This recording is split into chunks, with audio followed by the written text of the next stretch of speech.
Dinner is served, Mum.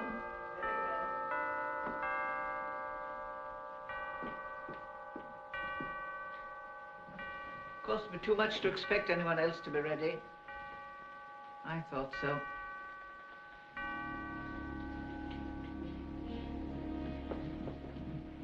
You're almost late, Margaret. Sorry, Auntie. I seem to be the only punctual person in this house. Where's Sydney? She'll be down directly. She's wrapping Christmas packages. Leaving everything to the last moment, as usual. Well, aren't you going to call her? Oh, yes. Sydney! Sydney! Sydney! Coming. We're waiting dinner, dear.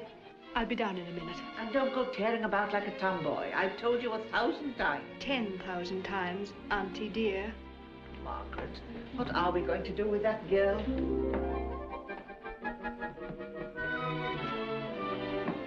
Hello, everyone. I brought you your Christmas presents. For you, Bassett. Thank you, Miss Sydney. For you, Cook. Thank you. And for you, Susan. You and your husband. Oh, thank you, Miss Sydney. But you mustn't open it until tomorrow. Sometimes we open them on Christmas Eve. Oh, I take it back unless you promise not to. I promise. It's only part of a gift anyhow. I'll finish it next Christmas. Perhaps I won't be here next Christmas. Nonsense. You're one of the family, Susan. Oh, I know, but you see... Come over here. Willie and I are going to have a family of our own. A family? You don't mean you're going to have A baby. a baby? Oh, Susan, that's wonderful. What do you want? A boy or a girl? Oh, I think the first one should always be a boy, don't you? Oh, it doesn't matter. Before you go, there'll be so much to do. You'll want so many things. You will let me help you, won't you? Oh, indeed I will. Sydney. Miss Esther refuses to go on with dinner until you come in. Oh, I'll be in a minute. Yes, miss.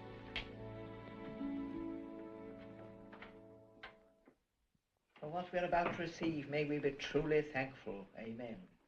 Did you give Miss Sydney my message? Yes, my dear. She'll be here straight away. Please, let's not wait for her. Well, if anything could make me approve of this marriage of yours... Please, don't begin it again. It will be that the child will have a strong hand over her at last. Stepfather's better than nothing. If you can call him a stepfather when our own's still alive. Don't. What's the use of saying don't? He is alive. You can't get away from that. Please. I'm telling you. If it's got to be, I'm glad it's Grey Meredith. You can leave that. She can help herself. Yes, Sydney knows how far she can go with Grey. I see nothing in that to smile about. It's funny to see how odd even you are around him, Auntie. I've always thought him the gentlest person on earth. I'd ask anything of him. You always do, my dear. I don't see why you should be bullying me on Christmas Eve. Perhaps it's because I've only got a week left to bully you in. If telling the truth is bullying. I wish you didn't hate it so. My dear, when you see a person you care for, and she, the wife of your own nephew, on the brink of a deadly sin... Must you begin again? I do my duty. If you'd done yours, Sydney wouldn't be late for dinner. I shouldn't have had the opportunity.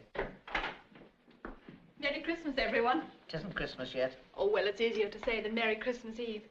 Isn't it wonderful about Susan, Mother? I'm sorry I'm late, but we've been planning a layette. She knows absolutely nothing about babies. It's really astonishing. I suppose you know all about them. I've taken a course or two at school. You know, we plan all those things these days. We don't regard them anymore as just a visitation from heaven. Shocking. On the contrary, I think it's rather nice. You know, Auntie dear, there are about 2 billion people in the world, and they've all been born. I plan to have 6 or 8 myself. Don't upset Hester, Sydney. I think she's upset already.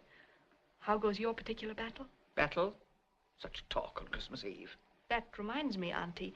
If you give me a prayer book in the morning again, I've got a cigarette case to give you in return. What? Then we can swap. Sydney, that's rather rude. Rather rude. Well, Mother, I hate being hinted at. What hint? Oh, you're such a darling. You never see anything. She's been giving me a prayer book every Christmas since I was 9. It's no go. I'd rather read Have a Look, Alice, and Do. Well, that's enough. Oh, Auntie. I can't digest my dinner and blasphemy at the same time. I'd try, Auntie dear. It makes a very spicy sauce. Sydney. She didn't hear. Wish she had. You've upset her again. Oh, if she'd been hungry, she'd have gobbled the last bite. Never doubt that. I'm franker than she is. I don't want any dinner because I'm just not hungry. I'm not either. You make clear, Bassett. Oh, Mother dear, I haven't spoiled your appetite. I didn't mean to. No. It's the excitement, I suppose. Gray's bringing a present over. He wants me to wear it tonight. Now, I wonder what it can be. You should be a little excited yourself. About John? Well, I am. But I don't belong to the fluttery age. We do things better today. Where are you going now? Upstairs to my room. It's Christmas Eve. For my sake, be nice. Oh, all right.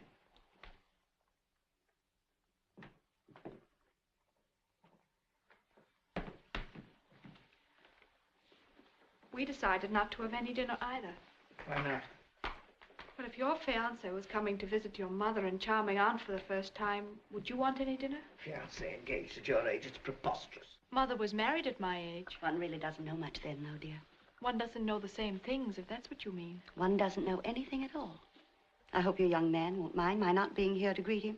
I suppose I should stay. But I did so want to go to services. The choir's so beautiful on Christmas Eve. John won't mind. He's one of those happy Australians who doesn't mind anything, bless him. Well, I certainly think we ought to know something about his family. Margaret, you owe it to us all. Bother his family. He'll only be here for about 2 days, and we shan't have any time to waste on family. And what, may I ask, is going to keep you so thoroughly occupied? Kissing, probably. Sydney. Well, it's the truth. Now, Aunt Hester, just what would you like to know about his family? What sort of people they are, where they come from, what they do. Well, let's see. They're white. They sprang up out of the earth somewhere between Tallywang and Wagga Wagga in the state of New South Wales. Tarry-Wonga. They kill kangaroos, probably with boomerangs, and possibly eat them. But, Auntie dear, they have lots of land. How'd they get it? Stole it, I suppose, just like we did. Only we were in the East India trade. My dear child, the Fairfields were established in this county. Oh, if you're so interested in families, why didn't you marry and raise one of your own? Margaret, is this the way you allow your daughter Hester, to... please, no, no. You see, she doesn't like being hinted at either. I don't know what you mean, darling, but don't. I mean that I'm not going to allow Aunt Hester to interfere with my affairs as she does with yours, that's all. These are the manners they teach you at your fine school, I suppose. I've had my lessons during the holidays, too. You needn't think I haven't seen the life you've been leading, Mother, about this divorce business. Sydney. Well, hasn't she? What's prevented you from marrying Gray ages ago? Father's been out of his mind long enough, poor man. For years you've been making yourself and Gray miserable just because you happen to have a husband who's hopelessly shell-shocked, and you call it scruples. Well, I call it Aunt Hester, and you know it, too.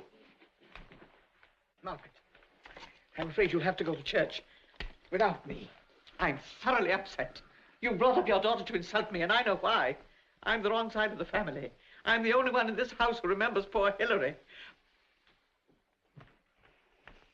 I shall read the service in my room.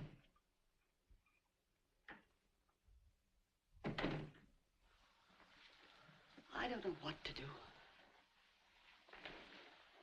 I suppose I'm in the wrong.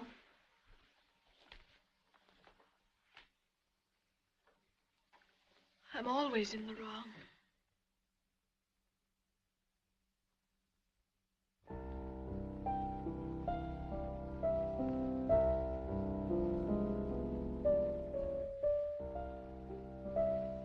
Sydney, please don't play that. I know you don't like it, but I think I do. Somehow it gives me a strange comfort.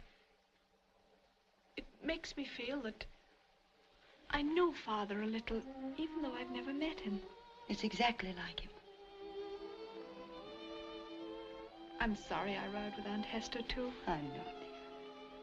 But you get so excited. You remind me of... I don't like to see it. But Aunt Hester needs opposition. She thrives on it. You mustn't be impatient with her, darling. Your father is alive. She can't get used to the idea of the divorce and all. I do hope I'm doing right. I do hope you're doing right with your John. My John.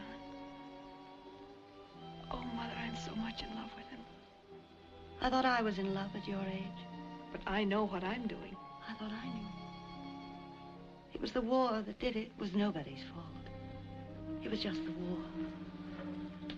Your father was going to the trenches. He was so fond of me that it frightened me. Can't you understand? think I do. How was I to know there was more to it than keeping house and looking after Hilary and you? Is there so much more to it? Oh, so much more, Sidney. I don't believe there is. For some people. Why, that's all I want to do. To look after John. To have a little house of my own somewhere on the other side of the world. Way down under. And at least half a dozen kids. That must be Gray. I'll go up the back stairs. I'll be down immediately.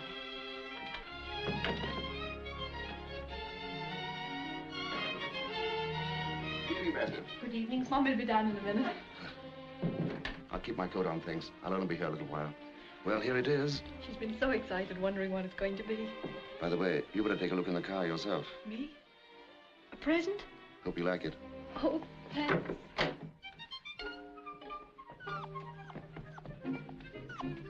Oh, you darling.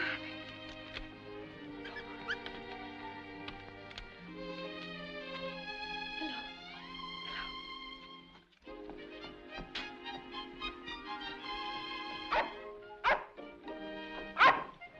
Come back here. You like it?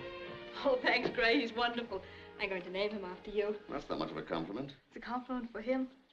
You sit down while I get him something to eat. Don't overfeed him now. Well, I've got to win his heart somehow. Well, Bassett, how do you like the new member of the family? I prefer not to say, miss. Oh, come, Bassett. You do like dogs, don't you? I like everything in its place. A house for humans and a stable for beasts. Well, as the stable's been turned into a garage, we put him in the kitchen for a while. Telegram for me? For Mr. John Storm, care of Miss Fairfield. I'm practically both. Mr. Storm will be here soon. Put it in the drawing room and I'll give it to him. Yes, miss. Hello, Gray. Punctual as usual. And for a very good reason. Like my new coat and hat? I liked them the first time I saw them. It's the first time I put them on. Sydney carted along with her last week when we went to choose these. Sables. For me, Gray. Unless you'd like me to give them to Aunt Hester. I'll wear them right now. That's what they're for. I do love being spoiled, Gray. You haven't been spoiled so much lately, have you, Meg? Please don't call me Meg, Gray. Why not? You never have before. Well, don't you see, I want a name for you that no one else uses. Yes, that no one else has ever used, but not Meg. You're getting one new name pretty soon, anyhow.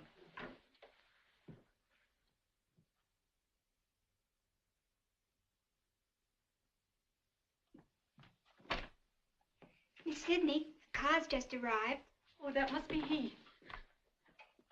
I'll open the door myself.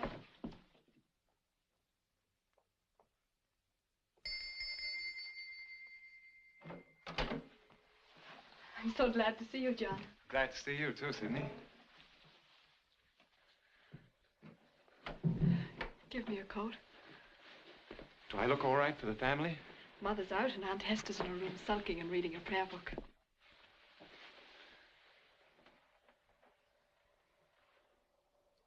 Well? Well,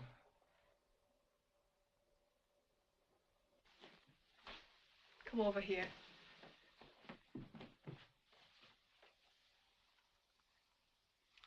It is Christmas Eve, and I believe that's mistletoe. oh.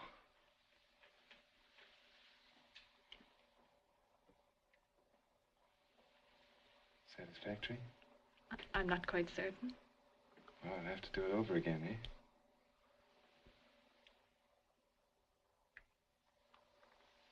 How was that? Better? Mm-hmm. You look wonderful, Sidney. It's wonderful to hear you say so. Tell me about your trip. Why weren't you here sooner? Well, there's very little to say, really. Father flew to Paris this afternoon, wanted me to go with him, but I told him I had a more important engagement. Paris for Christmas? Why didn't you bring him down here? Father's celebrating. Paris seems to be his place. Oh, that reminds me. About your family. Aunt Hester's very concerned. The Fairfields have been established in this county since long before the conquest, she'd have you believe. Good heavens. So we're very particular. Now tell me, John, Are you of good family or aren't you? Depends on one's idea of good family. Aunt Hester's very keen on plenty of money. Sometimes we've a lot of money and sometimes very little. Depends on the price of wool. Wool's very high at the moment. What nonsense we're talking. And all I want to hear you say is I love you. And that's all I want to say, too. No, not here. Aunt Hester. Tell me more about Australia. Our house, what's it like? Well, it's sort of grown up with the country. It's big. Mostly verandas. Lots of trees? Yes. And horses? Oh, you can ride the boundaries all day long and still not come to the end of them. It's the only place I know where the earth is as big as the sky. Where both of them stretch to the end of the world. You'll love it, Sydney. Beautiful and more beautiful.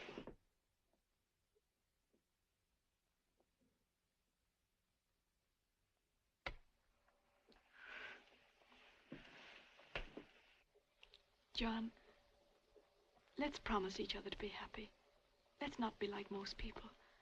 Let's just determine to be happy and work at it. It's a promise. And John,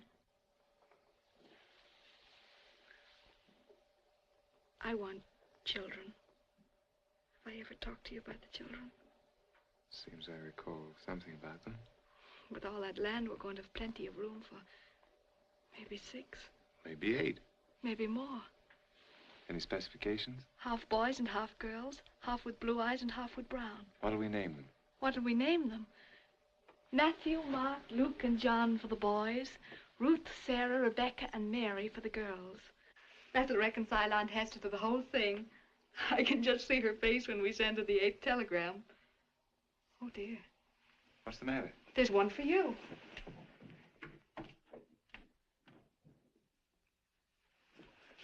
Thank you.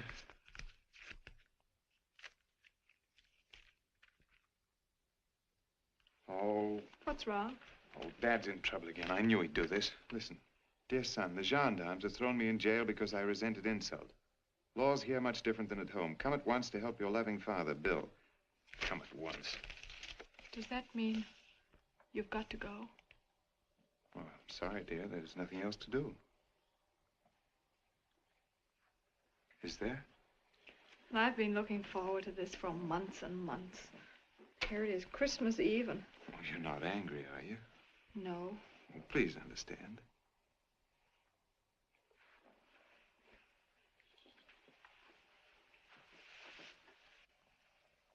Please. All right. How are you going to get there? I'll motor up to London right away. Right away? Well, the sooner I go, the sooner I'll be back.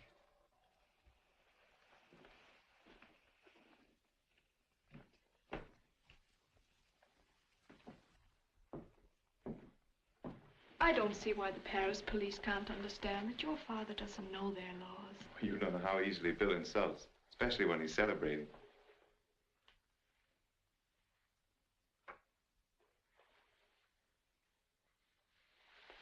I did so want to spend Christmas with you. I know, dear, but we'll have lots of them. Anyway, this Christmas isn't over yet. I'll go out to the car with you.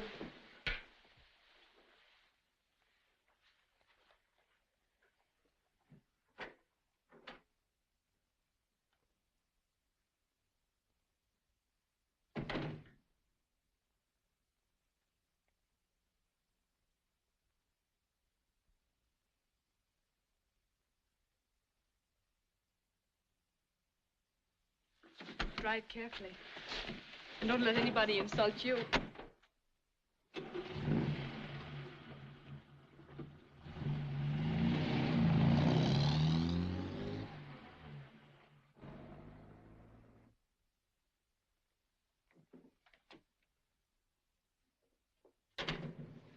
Well, Auntie. You were kissing him. That's very observant of you. Right in front of the house. Disgraceful. But nice. In my time, a young lady... Oh, what's the use? I can read your mind like a book. Then why aren't you blushing? Vulgar. Why didn't he stay? He's gone to bail his father out of jail. Out of... Well, I've heard about these Australians. I'll answer it. Hello? Yes. No, Mrs. Fairfield's out. Can I take a message? This is Miss Fairfield speaking. All right, I'll hold on. It's from Bay Point, Auntie. It's about Father. What? This is Miss Fairfield. What? But you should have let Mrs. Fairfield know. Only this morning. Oh, I see. No, we've heard nothing. What is it? Of course we'll let you know if we hear. And you let us know, too? Thank you. Goodbye. Father's got away. What? Who spoke to you? The head man, Rogers. Something will have to be done. He's dangerous. Apparently, he's very much better. You mean he's getting well? Looks like it. When did they first miss him? This morning. They're very puzzled. They can't understand how he did it. It's disgraceful carelessness. Their theory is that he has suddenly come to himself. Is it possible? It's quite possible. It does happen. It was the same with my poor sister Grace. After 10 years, that was. But the doctor said incurable. The Almighty is greater than any doctor. And nerves are queer things. I nursed your aunt. Well, I always told your mother to wait. What did you say about Aunt Grace? Was she out of her mind, too? She never had to be sent away. Nobody ever told me. There's something in most families. But with Father, wasn't it shell shock? It was brought on by shell shock. Do you mean to say there's insanity in the family? That's not the way to talk. We've got nerves. All of us have got nerves. Your poor father would have been no worse than the rest of us if it hadn't been for the war. What do you mean we've got nerves? I mean, the way you're taking this. How am I taking it? Look at you now. I'm perfectly under control. That's it. It's not natural. You mean I shouldn't bother to control myself? You're too young to know about such things. If I weren't afraid, you mean? Did Mother know when she married? I don't know. Did Father? One always knows in a general sort of a way. Aunt Hester, have I got what you call nerves? Young people don't have nerves. Thing you can hand on. And I told John it was shell shock. I don't see what difference it can make to him. You don't see what difference. You don't see. And you were asking about his family. Supposing Father really gets well, whatever will he do? It's a question of what your mother will do. But she won't have anything to do with it. Won't she? She's divorced him. I've never met him. He's like the dead. I can't discuss it with you. Oh, we're all old people, such stone walls. Here's a shadow of trouble, a ghost in the house. And when I ask you about it, you stand on your confounded dignity. You can't discuss it with me. Sidney, I can't discuss it with you.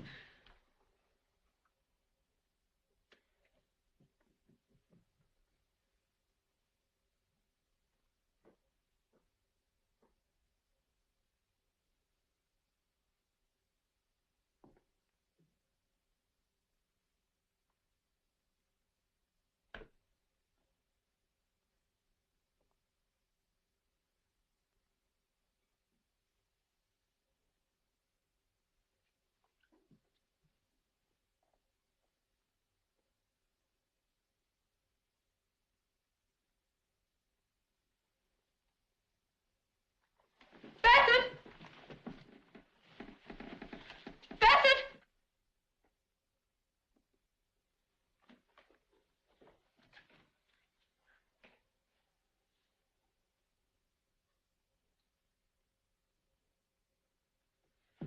You called me, miss? Yes, I thought I heard something. Heard something, miss? Yes. Why, I'm sure there's nothing here, miss.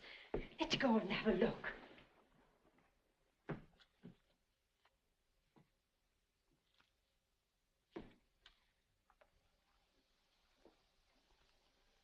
Bassett! Bassett!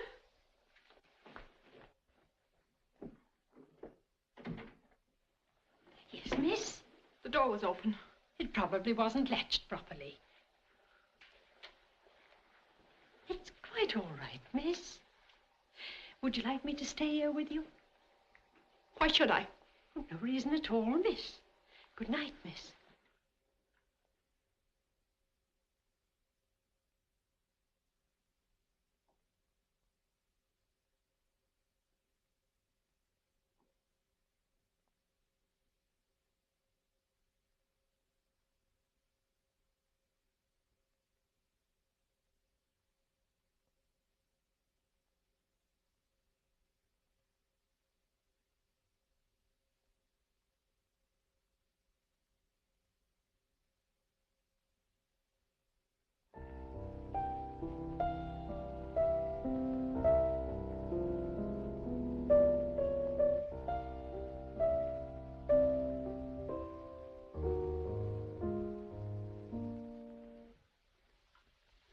charming.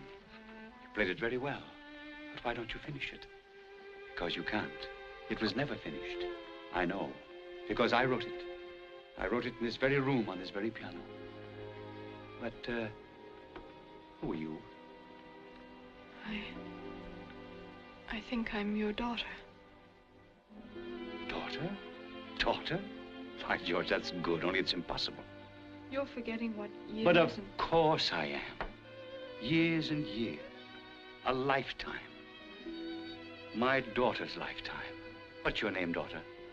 Sydney. Sydney. Sydney, eh? My mother was Sydney. I like Sydney. I suppose we're rather a shock to each other, aren't we, Sydney? No, you're not a shock to me. But Mother. Your mother. My Margaret. Where is she? She'll be home soon. Come and sit down and wait for her. Yes, I'm tired.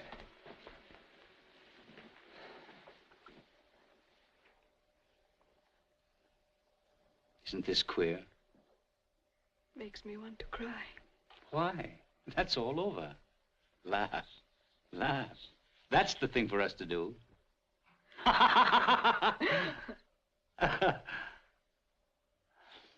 a lovely room this is. My home. I can't say I like the new curtains. Father, they aren't the only changes. You see, everything changes. I'll bet your Aunt Hester hasn't, eh? No, she hasn't. And I'll bet your mother hasn't either.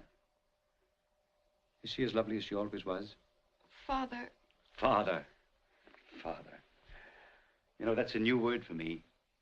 Well, daughter. We've got to talk. We've got to get things straight before she comes back. She's late, isn't she? Yes. I think I'll go and meet her. You stay right here. Very well. See here, I'll do as I please about that. I'll not have you frighten her. I? But can't you realize the shock? Well, I've never known anyone to die of joy yet. Oh, Father, you don't understand. Mother and This you... has nothing to do with you. But you must... I tell you, I won't be bullied. I won't stand it. I've had enough of it. You hear? Enough of it. If you talk to my mother Meg like understands. that... So do I. I believe you do. You got wild all in a minute. That's my way, too. It's bad, but it means nothing. Some people can't see that it means nothing, but it makes a man wild to be bullied when he's as sane. Good heavens, when he's as sane as I'm sane. But that's over, isn't it? I am sane. Daughter! Father! That's right. Don't ever let me get that way. I tell you I'm as well as you are, but it's new. It only happened today. Like a curtain lifting. I was standing in the garden. I can't imagine how you got away. Led like Peter out of prison. I went through the gate openly. Their eyes were blinded. Just a stroke of luck, you know. There were visitors going out, and I stepped in with them talking. No one spotted me. I couldn't have believed it possible. All of us, of them, they've all tried it at one time or another. Who's that? I think it's Mother. Let me tell her first, please. Meg. Meg, I'm home. Sydney. It's all right, Mother. What's the matter? What's the matter with the two of you? I'm well. I'm well, Meg, honestly. I tell you, it came over me like a lantern flash. Like a face turning to you. I was in the garden, lost. I was a lost soul, outcast. No hope. I can never make anyone understand. I was never like the rest of them.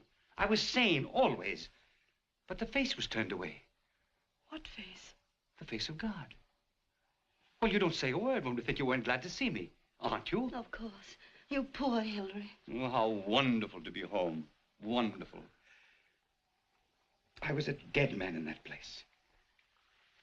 Do you know what the dead do in heaven? They sit on their golden chairs and sicken for home. Why did you never come, Meg? I did it first. They asked me to stop.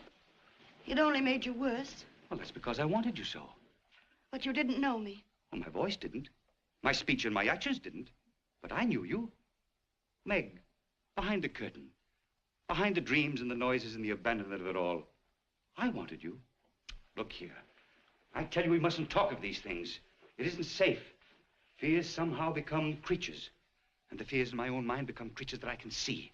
Strange, misty, terrible creatures who... Steady, Father. That's right. That's right. You tell your mother. I'm all right. You understand that, don't you? Once the fears, the creatures, they were all real, but now I know they're in my own mind. I tell you, Meg, I'm well. I'm well. It isn't safe to think of anything but home.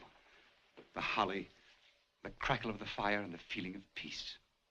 And your presence. Your dear, tender presence. Sidney.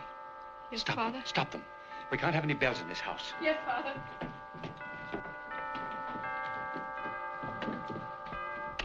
That's right. We must have no bells here. They had them there. Bells for bed, bells for breakfast, bells for everything. No bells, please. There won't be any, Father. I promise you.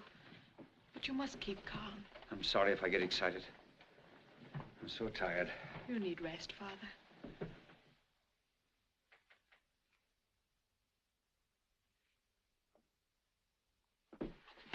Perhaps I'd better call Dr. Elliot, or shall I call the asylum? We couldn't send him away on Christmas Eve when he wanted to be with us so much. But we can't have him here. I can manage him. We'll put him in the spare room. He'll be all right. Daughter! Yes, Father. I'm going to show you to your room now. What did you say? I said I'm going to show you to your room. Show me to my room. Show me to my room, my own room. In my house. In my own home.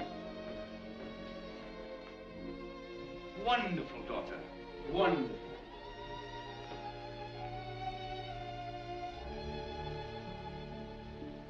You're strong, daughter. You're strong. But you're like me. I've had my eye on you. Steady, Sidney. Steady. Yes, Father. Where are we going? To your room. You're going to stay the night with us. Stay the night with us. That's good, isn't it? I'm happy. You know why? It's blessed to be happy. Stay the night with us. Yes, and night upon night, thank heaven for many a long year.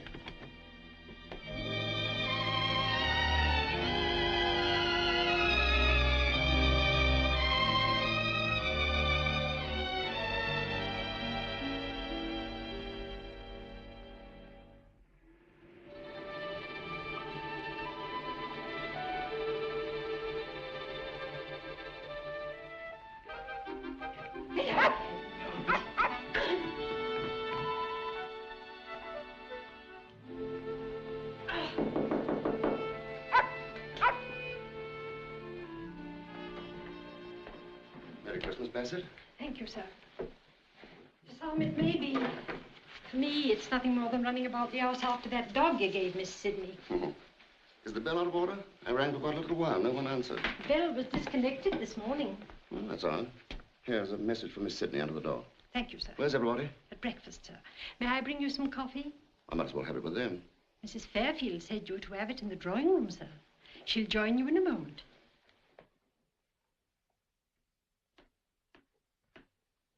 The drawing room? Yes, sir. I'll tell Miss Sidney you're here. Tell Mrs. Fairfield. Did you hear what I said? Yes, sir. But they both said you were to wait in the drawing room.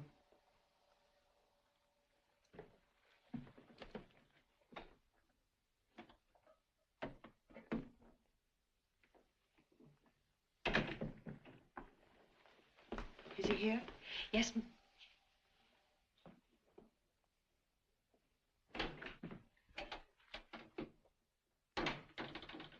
Gray. Margaret, what's all the mystery? Gray, he's come back. Who? Hillary. Hillary? What Hillary? Hillary? He got away. He came straight here. He knows me, Gray. He's well. I can hardly believe it. Sidney's telephoned Dr. Elliot. Oh, then it'll be over soon. Don't take it too hard, dear. We'll be very gentle with him. It's horrible. His hair's gray, and he talked as he talked when he was 20. Does he know anything about the divorce? About me? He's like a lost child come home. I can't hurt him. You're coming away with me at once. I can't. I've done him so much injury. You've done him injury. Even now in my heart, I'm wishing it wasn't true. I'm wishing that about my own husband. You have no husband. You're marrying me. I know. Then never be afraid again. But I've got to break it to him gently. We'll go straight up to London and be married at once by special license. That'll settle everything. But I've got to do what's right. Come with me. The car's outside. You say Dr. Elliot will be here soon. Leave a note for him. He's an old friend as well as a doctor. Let him deal with it. Can't you see I've got to tell Hillary myself? Can't you feel it'll hurt him less coming from me?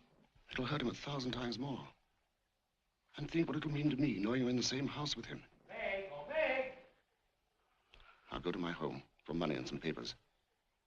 Then I'll see my lawyer. That'll take most of the afternoon. I'll be back this evening. We'll take the 9:45 up to London. Well, there you are. Sydney said she thought you'd gone to your room. Doctor, eh? I've been expecting them done on me. It's no good, Doctor. I'm as fit as you are. Any test you like. Mr. Meredith's calling on me. He's just leaving. Oh, I'm sorry.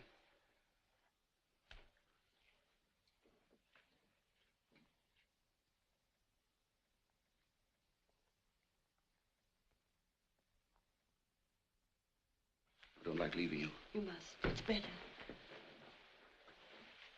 You'll be better this evening. Please.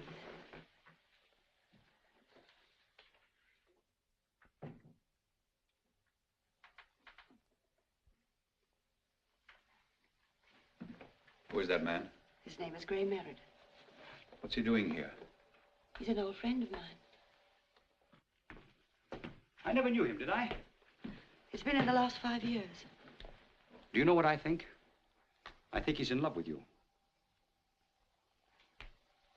Oh, Meg, you shouldn't have let him. I know that. I know that very well. Well, I can't blame him for that. Look at me, Meg. I miss something. Something you used to have. You've grown away from me, haven't you? I've done nothing wrong. But I've got to tell you, and please try to understand. We've been separated a long time. A long time. A long time for a woman to be faithful. That's what you're trying to tell me. Yes, that's it. That's the whole thing. It wouldn't have been long if I'd loved you. But you did love me once. Did I? What do you expect me to do, forgive you? There's nothing to forgive. Oh, Hillary, there's so much to forgive, but not that. I suppose you want me to divorce you. Well, I'll not do it. I'll not do it. Hillary, please listen and try to understand. I divorced you. Divorced me? Oh, Meg. Meg. The heavens might fall, the earth might wither and die, but you wouldn't do that. Not you. Hillary, 12 months ago, I divorced you. Mother. Yes, dear. Why, what's the matter? She says she's divorced me. It's not possible, is it, Sydney? She had no reason. You had no reason, Meg. You can't put me off that way. Unless you're trying to confuse me. Perhaps you're trying to upset me and drive me off my head again. Hillary, understand, please. I think I see your purpose all right. Well, you can't do it! Father! Hester! Can't do it, I say! Hester! Hester! Hester! Can I do anything, sir? She can't do it! Here I am, Hester. Hillary, here I am. Yes, get back to your work. Hester, do you know what she just told me? Yes, dear, I know. Go back to your work. Now, we keep quite calm. Now, come in here and let us talk it over calmly and reasonably. You mustn't worry, Hillary. It'll be all right. Shut that door. What is it you want, Hillary? I've got a riddle for you. When is a wife not a wife? Answer that one for me. There was a man in that place who used to ask riddles. The moon told them to him, like a white face whispering out of the blue. Lies! He couldn't find the answer. But I know the answers. Do you want to know the answer? Hillary. Margaret, what have you done to him? I told him the truth. May heaven forgive you. If I told you what she said to me, you'd think I was mad. And that's exactly what she wants you to think. She wants to get rid of me. She's got a tame cat around the house, and I'm in the way. So she comes to me, do you see, and she tells me, what do you think? She says that she's not my wife. What do you think of that? You may well ask. You won't listen. Sit down, darling. It's all my fault. But, Hillary, it's not what you think. And what was that man doing in my house? In a week, I'm going to marry him. Do you hear that? She says that to me. I'm a free woman. I have my divorce. Whom God hath joined together, let no man put asunder. What can you say to that? I'm going to marry Gray Meredith. Shameless. To think your own daughter should hear you say it. Gray Meredith. Who's that? Dr. Elliot is here, Mom. Ask him to come in at once. He can do nothing, nor can any of your schemes. I'm saying they can't drive me mad anymore, no matter how they try. Good morning, everybody. Ah, welcome back, Fairfield. Welcome back, my boy. Well, you're looking very well. I suppose they sent for you. Well, you left rather unconventionally. Now, don't waste words. They sent for you to take me back. But you may have to go back for a little while. Just formality, pure formality, you know. I don't mind. I'm well. I'm not afraid of what you say. I'm not afraid of any of you. Good, good, good. That sounds hopeful. Do you mind, Doctor? Something confidential I want to speak to you about. It's about Margaret, not about me. She's ill, not in her right mind. I can recognize those things when I see them. I suppose you're thinking that's a delusion. Well, between you and me, it's a common one. We know about those things, don't we? Served in the same shop, only the counter between us. But do you know what she said? I suppose it was the shock of seeing me. She said that she was not my wife. Oh, so that's the trouble. Well, it's a difficult situation. But there's no situation. I married her. I fell ill, now I'm well again.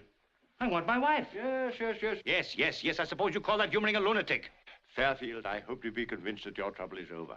On the other hand... Now, you're not going to lock me up again because I want my wife. Let me put the case. You can put 50 cases. It makes no difference. Father, you must listen. You're not against me, too. Nobody's against you. We only want you to listen, to understand. Fire away, Elliot. I knew your father and your mother. I knew Margaret's mother. So I can talk to you all not merely as a doctor, but as a friend. In my 50 years of medicine, I've come to think that in spite of science, in spite of logic, the worst of human troubles is unhappiness. Yes, I know all about unhappiness, don't I, Margaret? And no woman should be tied for life to an habitual drunkard, or to a criminal, or what, Elliot? Or to a man who, so far as we doctors know... Ah, but you can't be sure. I say, so far as we know, is incurably insane. The law permits divorce under those conditions, just as Margaret divorced you. But if he recovers, what if the husband recovers? Too late, I'm afraid, Fairfield. Too late. What is this law? It's not justice. You can't call it justice. If a man can't live his normal life, if he's an incurable drunkard, if he's shut up for life in prison... But I'm not a drunkard. I'm not a convict. I've done nothing wrong. Just went to war. Then what? 20 years of misery. Then my wife, all of you, you say now that you've done without her for 20 years, you can do without her altogether. What have I ever done to you, Margaret? Did I ever hurt you? Didn't I love you? Didn't you love me? Could I help being ill? What did I do? What did I do? Fairfield, you stopped living. That's right. I stopped living. We cry after the dead. I've often wondered what their welcome back could be. Well, you know now. Now, let's reason this out. That's good. That's sympathy indeed. In the meantime, my wife runs off with another man. Hillary! One of you must suffer. Which is it to be? The useful or the useless? The healthy woman with all her life before her?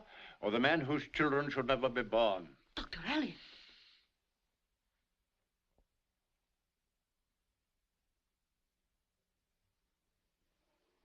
Is that true, Dr. Elliot?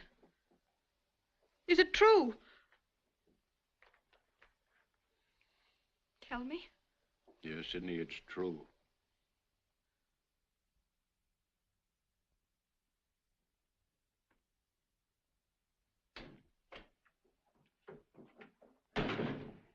Merry Christmas, my dear Miss Sidney. Miss Sidney, I said Merry Christmas. Strange behavior. I'll announce you, sir. If you please. It's the Reverend Dr. Pumphrey, Mum, to see you and Miss Fairfield. We can't see anyone now. You can't do that, Margaret. Show him in. Yes, sir. Fairfield, suppose we go into the study and thresh things out. Anything you like, Doctor.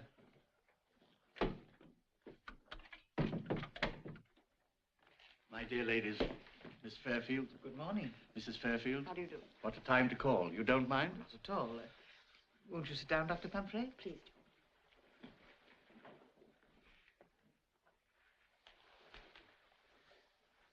How was the Christmas party? It went off beautifully.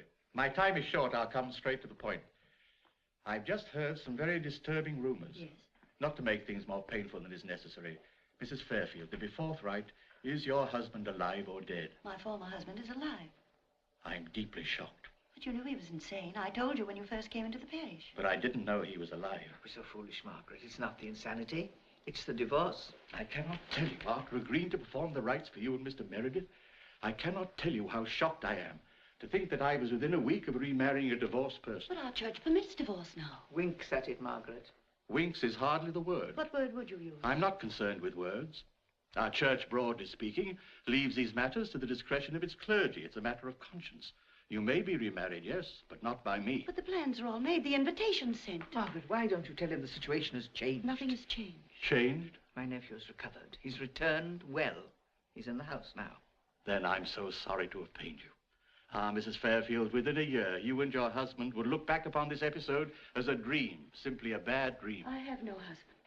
Well, the remarriage, a mere formality, a happy formality. Exactly. Aunt Hester, knowing his history, knowing mine, do you really expect me to go back to him? He has come back to you. A wife's duty. Oh, I think you're wicked. I think you're both wicked.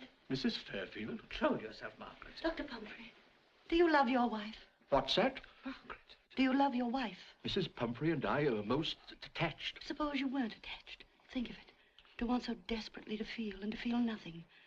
Do you know what it means to dread someone who loves you? To stiffen at the look in their eyes?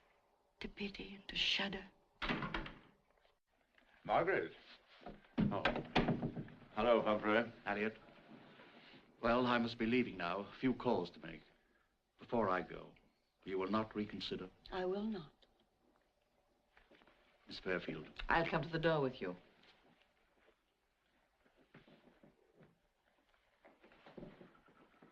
He's coming to stay with me for a few days. Thank you, Doctor. Where's Meredith? He's taking me to London tonight. Good. The sooner the better. Now, I promised Hilary he should have a word with you before he goes. Is that all right? Of course. I'll drop round for him later. Be gentle with him. But not too gentle.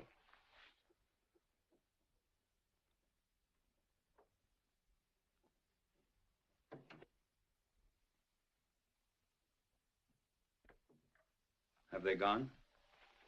Yes. I'm going too. Elliot's a good chap, isn't he? He's talked to me and he's made me see that it's too late. Of course it's too late. It wouldn't be fair to ask you. No woman could be expected. You couldn't be expected. It's as he says. You've made a new life for yourself and there's no room in it for me. So it's just a case of saying goodbye and going because I see clearly there's no chance. Oh, Meg, isn't there just one chance? Hilary, I came to say goodbye. Yes, you came to say goodbye, but you're sending me out again alone. Can't you realize what this means? I'm afraid to be alone. Oh, Meg, let me stay. I'll not trouble you. I'll not get in your way, but don't leave me alone. It's no good, Hilary. Oh, Meg, give me something. The things I used to think of, the things that tormented me in that place. Little things to you, but life to me.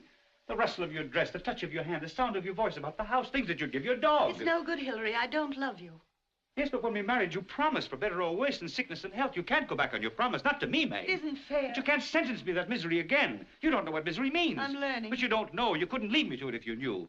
I've never known you to harm a creature in your life. You've never hurt anyone. Then how can you hurt me so? You can't have changed since yesterday. It's half my life ago. It's yesterday. It is yesterday.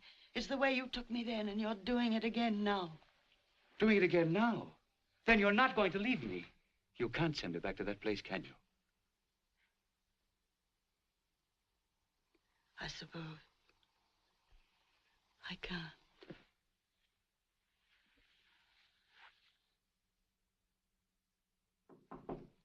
Come in.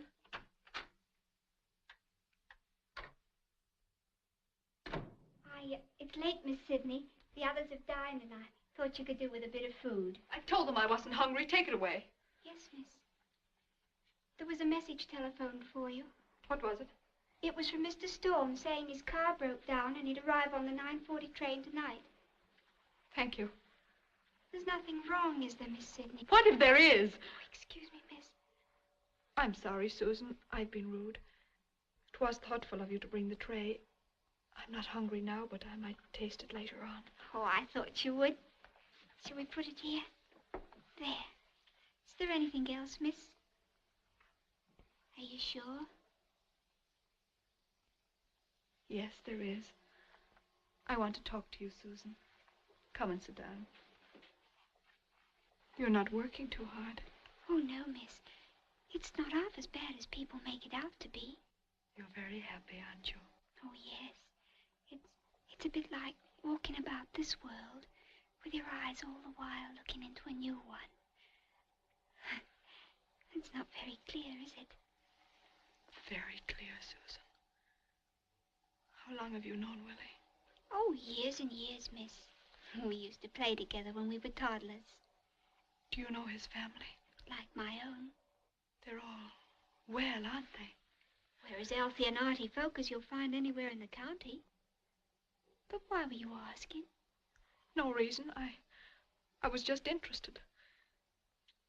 Susan, we've known each other so long, you and I. Now that you're married and going to have a baby. Oh, I know what you're thinking of. Do you? And if you'll excuse me for saying so, he's very handsome, too. He is. Isn't he?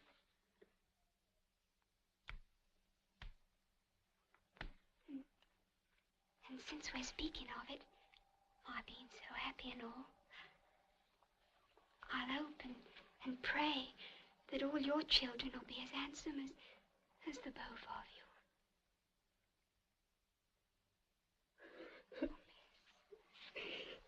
Leave me alone. Please, Susan.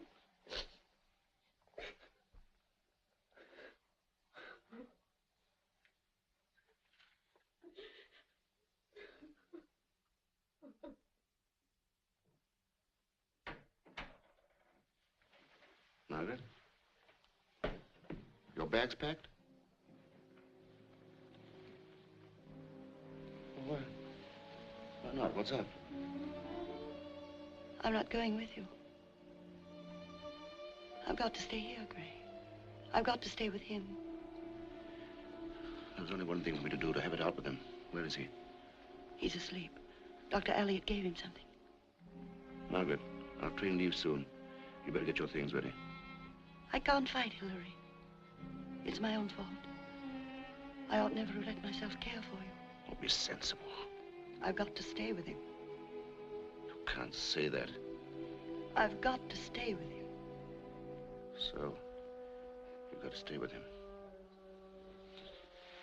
This is all rather extraordinary, isn't it? Don't talk to me like that, Gray.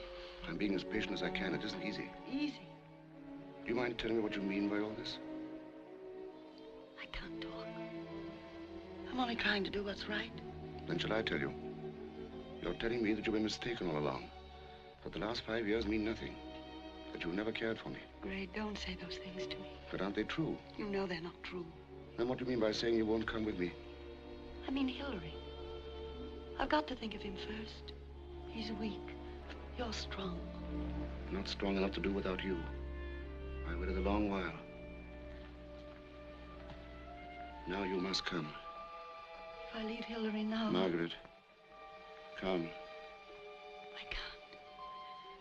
You want to ask me? I'm only trying to do what's right. I shan't ask you again. Either you love me or you don't. I love you. Don't deceive yourself. Like cut grass withering in the sun, that's what life will be without you. There's no but in love. I can't stand Hillary's pain. You think I can't suffer? But he's so defenseless. It's vivisection. Like cutting a dumb beast in order to get well oneself. I'd rather die of my own pain. You speak of your pain as if you were a third person already dead. Think of the days and weeks and months of pain you'll bring to him. Because your just being here wouldn't bring him happiness. I've got to stay with him. Then it's goodbye.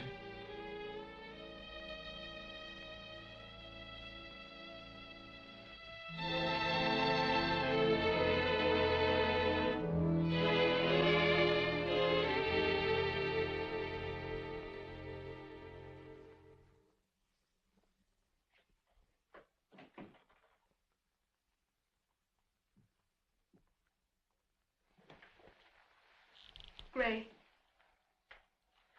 Where are you going? I've just said goodbye to your mother. I'm going to London alone. But you can't do that. There's nothing else I can do.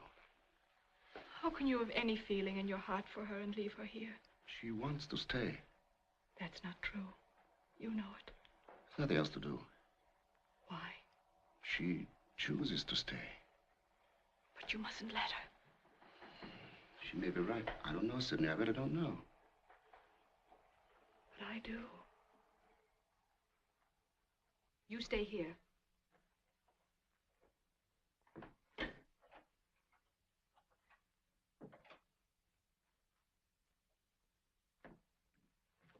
Mother.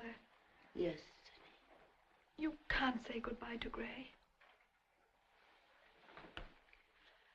There's no other way out, dear. But there is. How? Father's... He's my job, not yours. You've got Gray to make happy. I've got to stay here. But... don't you see that your being here is no good for Father? He's only upset when you're with him. What about your job? We'll take Father with us. We'll all go to Australia where there's plenty of room and sunshine, and where things are just beginning to grow instead of dying as they are here. It'll be good for him. It's what he needs. It's what we all need to get out of this place. Father'll be happy with us. He will. Now Gray's waiting for you.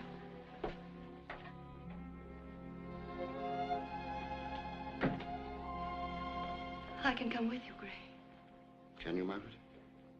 I can come with you. Are you sure? What do you mean? A moment ago we said goodbye, and now you say you can come with me. You change quickly. Perhaps too quickly, Margaret. I don't quite understand. I should like to be quite certain that your mind is made up. I should like proof. I thought I was doing right. You say you want proof. I think I can give it to you. I get frightened. I'm made that way. All my life I've been afraid of something, someone. Hillary, life. But now with you, I'm not afraid. Suddenly, I'm not afraid. I need you, Gray. There's my proof. Proof enough. You wait in the car. I'll get my bags. Hurry.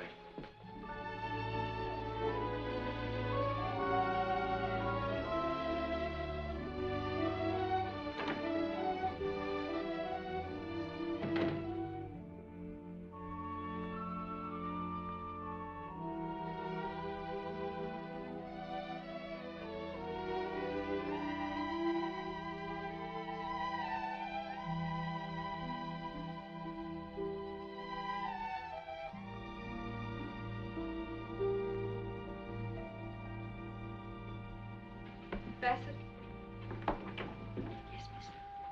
I'm going out for a while. If anybody asks for me, tell them I'll be back soon. You mean the gentleman upstairs, miss? The gentleman is my father. I thought so, miss. He's got your ways. Quick, you know.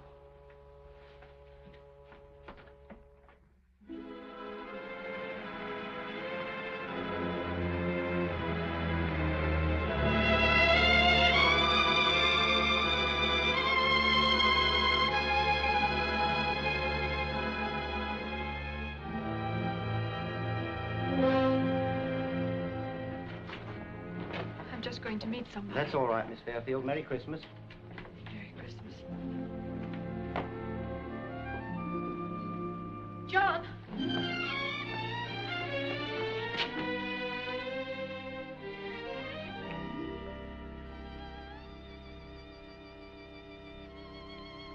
Kiss me again, John.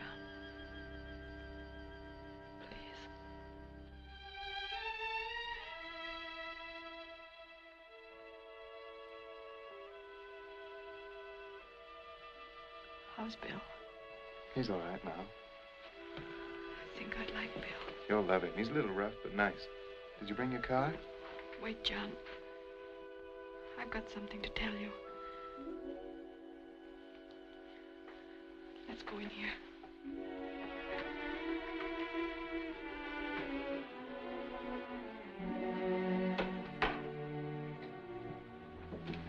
What's wrong, Sydney? Everything. Everything, dear. Will you make me a promise? Of course, anything you want. There's something I want to tell you. I want you to promise not to touch me while I'm telling it. Not even the tip of your finger. All right. Oh, look here, Sydney. No, John. Let me talk. John, I'm not going to marry you. You're not going to what? Please, John. I thought of a lot of ways to tell you. I could have picked a quarrel with you. I could have lied and told you that I don't love you. I could have done and said all sorts of horrible, nasty little things. But that wouldn't be you, John, and it wouldn't be me. For people like us, there's only one thing. The truth. What on earth are you driving at, Sidney? Let's go out of here.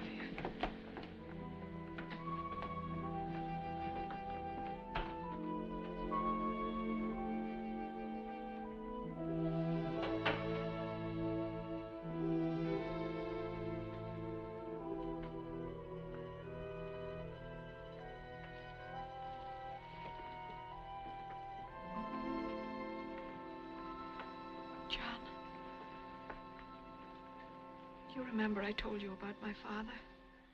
Yes. You mean about the shell shock? Only it isn't shell shock. It's insanity. He's been insane, violently insane all these years. I just found out. But darling, what's that to do with us? After all, he can't... It isn't ordinary insanity. It's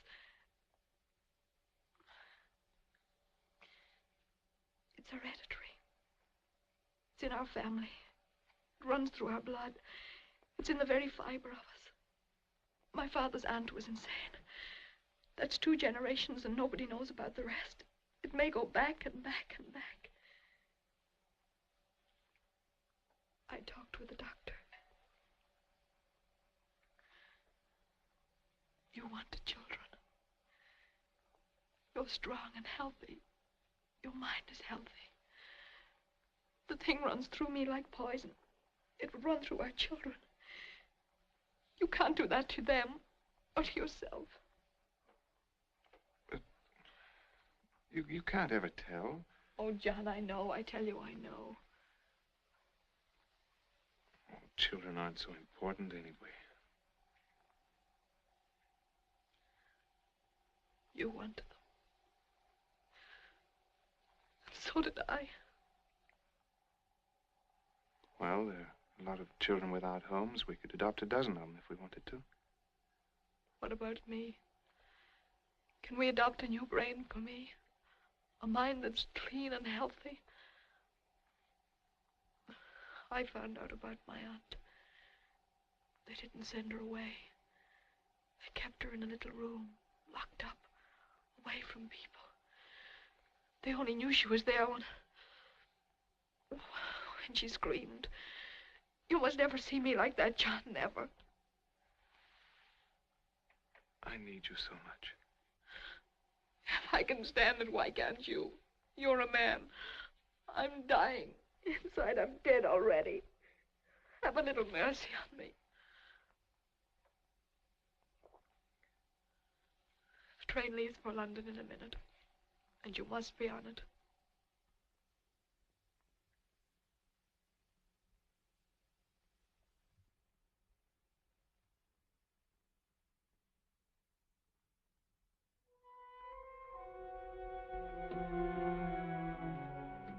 Sydney, can't we? Go on, John.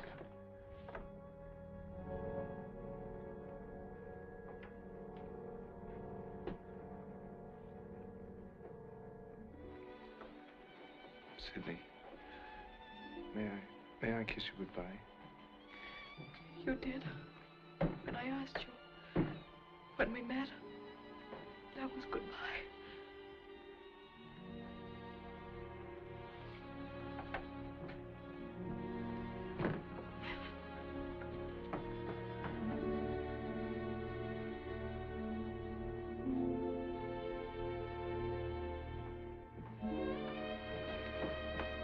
Sydney. What are you doing down here?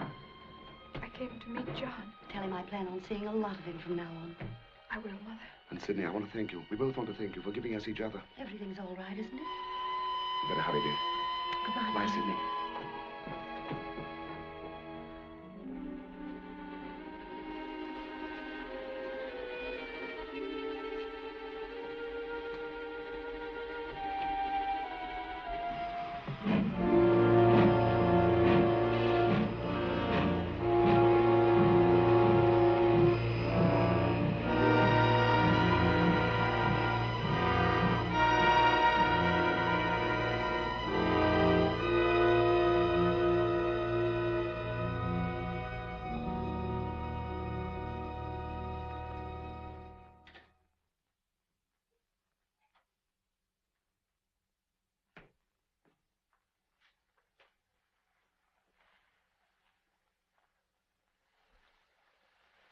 Where's your mother?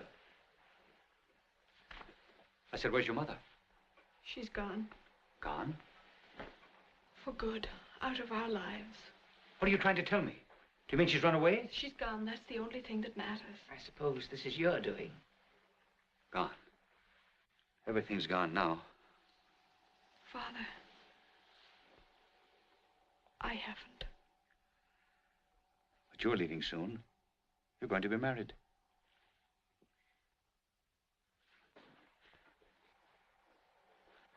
Aren't you? That's all done with. You've jilted him? Yes, I have. Like mother, like daughter. Exactly. I pray you will get your punishment. Your prayers will surely be answered, Auntie. It's a cruel thing to do, to jilt a man, Sidney. He'll get over it. You loved him? What's that to anyone but me? Sidney.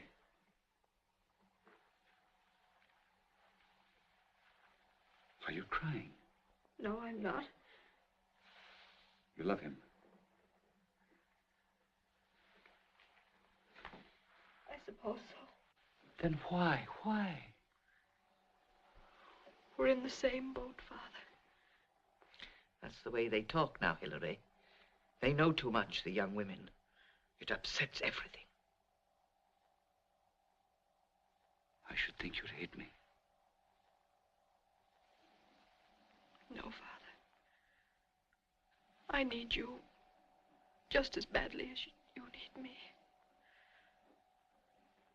But we'll make a good job of it. What job? Of living. I've got plans. We'll do things. We'll have a good time together, you and I.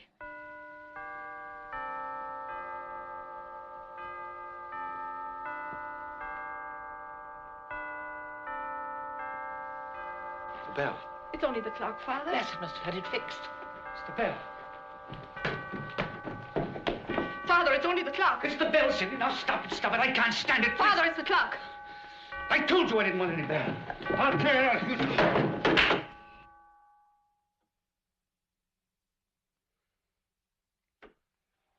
I'm sorry. She struck you. Her own father, scarcely a day in the house, and she struck you. She's like all the rest of the young women nowadays. Hard as nails. Hard as nails. Father, I'm not hard. I know you're not, Sidney.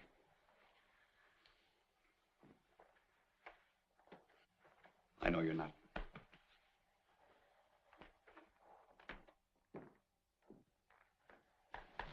I'm glad you're with me, Sidney.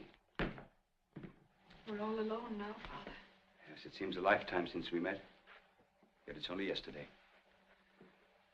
Yesterday, since you were seated at the piano, playing my sonata. I'll play it again, Father. No. I'll play it. First, let me explain. This is me, daughter. These chords are what I was meant to be. For us to understand one another, we must first understand that.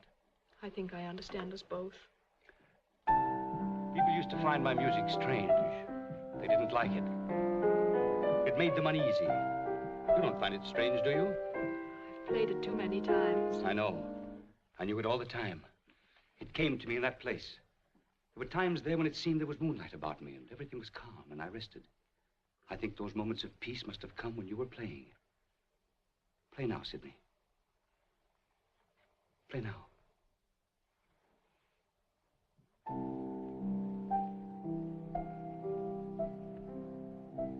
How wonderful.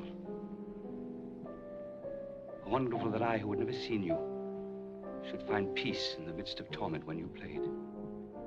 My own daughter, playing notes from my mind on this same piano. And I felt it. I could feel them quivering through the house, whispering in the corners, calling me home. Go on, Sidney, play, please.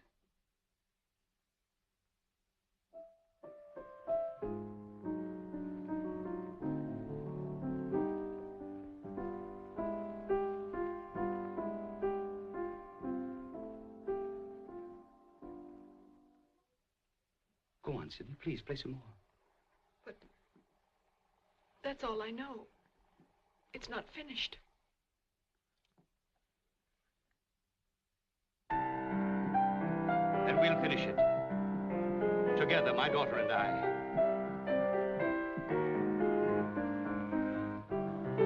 Play, Sidney. Play, Sidney.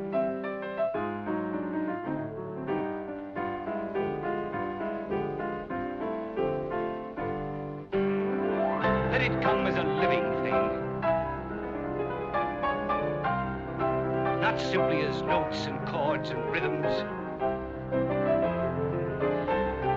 But with the feeling of music itself.